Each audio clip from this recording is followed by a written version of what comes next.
Halo semua, saya Amni. Tahun lepas saya menang komputer riba kerana aktif mengisi bacaan nilam. Anda bila lagi? Jom isi nilam dalam talian. Hadiah menarik menanti anda. Apa khabar dan selamat sejahtera. Mari kita lihat cara isi nilam dalam AINS. Pertama sekali, buka Google Chrome dan type AINS. Kemudian, klik masuk AINS dan log masuk dengan akaun Delima. Pilih ID Delima murid jika ada. Jika tidak, klik Use Another Account.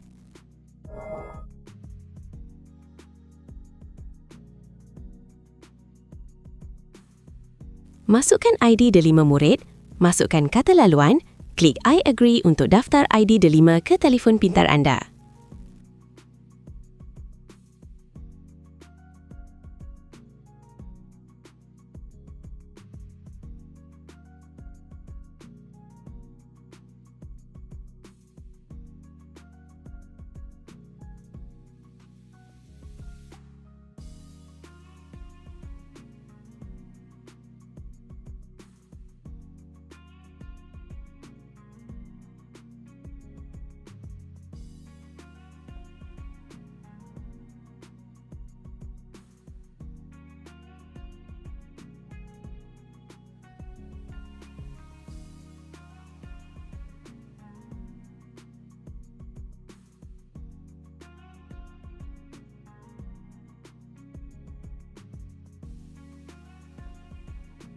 Pilih ID Delima murid dan anda sudah percaya log masuk ke AINS.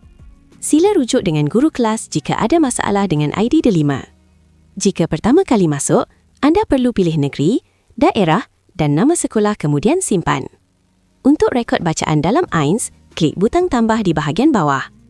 Pilih buku jika bacaan anda adalah buku. Klik seterusnya.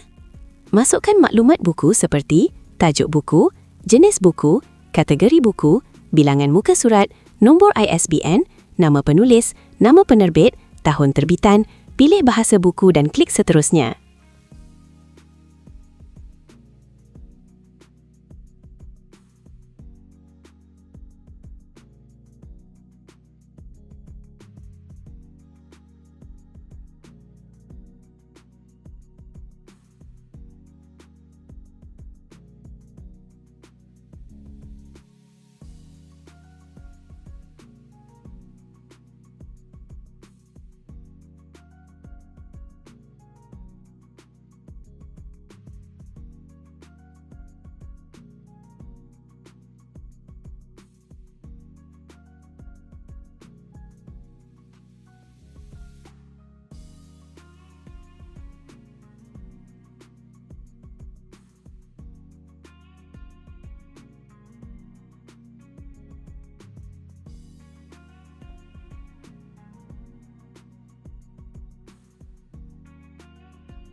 Tulis ringkasan cerita buku yang anda baca sekurang-kurangnya 10 patah perkataan.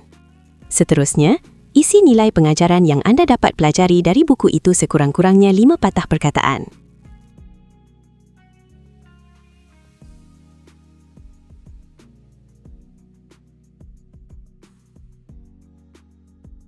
Pilih berapa bintang untuk buku itu, kemudian klik seterusnya. Kemudian klik ambah gambar untuk ambil gambar kulit depan buku tersebut dan klik seterusnya.